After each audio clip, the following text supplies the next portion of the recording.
بسم اللہ الرحمن الرحیم۔ علم سائنس حصہ سبق نمبر 2 لے کر حاضر ہوئے آپ کے سامنے۔ دیکھیے سوال ہے، جاندار اپنے لیے مناسب جائے رہائش کا انتخاب کیوں کرتے ہیں؟ جواب، جاندار اپنے لیے مناسب جائے رہائش کا انتخاب ان وجوہات کی بنا پر کرتے ہیں۔ نمبر 1، خوراک کی دستیابی، محفوظ ماحول، افزائش نسل کے لیے، دشمنوں سے حفاظت، تاکہ آدمی سکون و وقار کے ساتھ زندگی گزار سکے۔ ان تمام چیزوں کے ماحول کو مناسب گزارنے کے لیے صحیح ہے۔ آگے دیکھیے، ماحول کے توازن کے لیے جانوروں اور پیڑ پودوں کا ساتھ ساتھ ہونا ضروری ہے۔ اس کا کوئی ایک مخصوص سبب لکھو۔ جواب، ماحول کے توازن کے لیے جانوروں اور پیڑ پودوں کا ساتھ ساتھ ہونا اس لیے ضروری ہے کہ جو ہم کاربن ڈائی آکسائیڈ چھوڑتے ہیں درخت اپنے اندر جذب کر لیتے ہیں اور اس کے بدلے ہمیں آکسیجن فراہم کرتے ہیں۔ اس لیے جاندار اور پیڑ پودوں کا ساتھ ساتھ ہونا ضروری ہے۔ اور آگے دیکھیے، پانی میں رہنے والے 3 جانوروں اور 3 سبزیوں کے نام لکھو۔ جواب، پانی میں رہنے والے 3 جانوروں کے نام یہ ہے: مچھلی، آکٹوپس، کیکڑا۔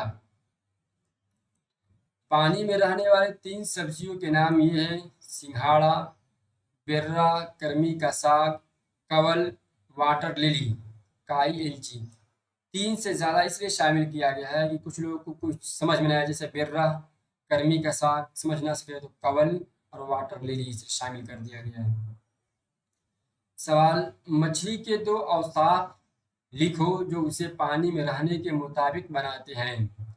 جواب، مچھلی کی شکل کشتی نما ہوتی ہے جس کی وجہ سے وہ پانی میں آسانی سے رہ سکتی ہے۔ مچھلی میں سانس لینے کے لیے گلپھڑے ہوتے ہیں۔ آگے دیکھیے سوال، پرندوں کے لیے ہجرت کی کیا اہمیت ہے؟ جواب، کچھ پرندے سرد علاقوں کو چھوڑ کر کچھ عرصے کے لیے گرم علاقوں میں چلے جاتے ہیں، اور کچھ پرندے خوراک کی تلاش میں ہجرت کرتے ہیں۔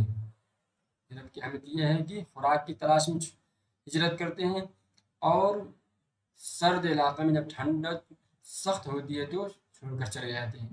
سوال، اونٹ کو ریگستان کا جہاز کیوں کہتے ہیں؟ جواب، اونٹ ریگستان میں اونٹ سامان لے جانے اور نقل و حمل کے ایک ذریعے کے طور پر بہت مفید ہے، اس لیے اسے ریگستان کا جہاز کہا جاتا ہے۔ ریگستان میں اونٹ آسانی سے چل سکتا ہے، جس کی بنا پر سامان لے جانے لے آنے میں بہت آسانی ہوتی ہے، اس کی وجہ سے اونٹ کو ریگستان کا جہاز کہا گیا ہے۔ درج ذیل اقوال میں سے صحیح کے سامنے صحیح اور غلط کے سامنے غلط کا نشان لگاؤ۔ ناگ فنی ایک آبی پودا ہے؟ نہیں، بلکہ ناگ فنی ریگستانی پودا ہے۔ میڈک ایک جلتھری جانور ہے؟ ہاں، میڈک پانی میں رہتا ہے اور خشکی میں بھی رہتا ہے۔ مچھلی کے پیروں میں تیرنے کے لیے جال پائے جاتے ہیں؟ مچھلی کے پیر ہوتے ہی نہیں۔ سوال، پرندوں کے منہ میں دانت پائے جاتے ہیں؟ نہیں، چونچ ہوتا ہے۔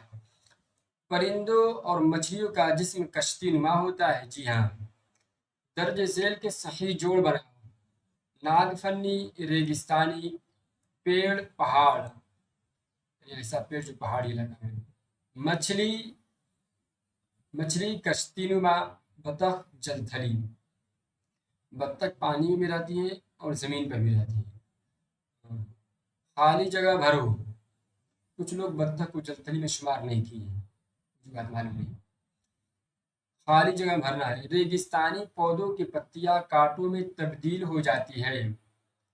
سرد علاقے کے جانوروں کے جسم پر اکثر لمبے گھنے بال ہوتے ہیں۔ وجہ بتانا ہے، سبب بتاؤ، درج ذیل سوالات کے جوابات دیں۔ وجہ بتانا ہے۔ ہمالیائی علاقے کی پتیاں اکثر نوکیلی ہوتی ہے۔ اکثر نوکیلی کیوں ہوتی ہے؟ جواب، تاکہ برف ان پر نہ جمے اور تیز ہوائیں آسانی سے گزر جائے۔ 2، ہمالیائی علاقے کے جانوروں کے جسم پر لمبے گھنے بال کیوں ہوتے ہیں؟ تاکہ وہ سردی سے محفوظ رہ سکیں۔ اونٹ کے پیر گدی دار کیوں ہوتے ہیں؟ تاکہ وہ ریت پر آسانی سے چل سکے اور دھسے نہیں۔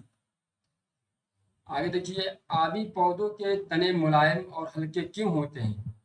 جواب ہے کیونکہ ان کے اندر ہوا بھری ہوتی ہے جو انہیں پانی میں تیرنے میں مدد دیتی ہے۔ آگے دیکھیے، سوچو اور بتاؤ کہ انسان مختلف آب و ہوا میں رہ سکتا ہے کیسے؟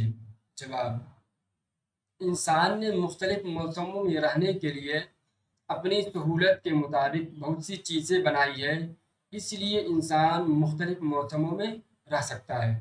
ٹھنڈا، گرمی، پنکھا ہے، کولر ہے، اسی فریج کو بھی ساتھ۔ سبق نمبر 2 پورا ہوا۔ اللہ تعالیٰ کے فضل و کرم سے اسی طرح دھیرے دھیرے آپ کے سامنے پوری کتاب کے سبق لے کر حاضر ہو جائیں گے۔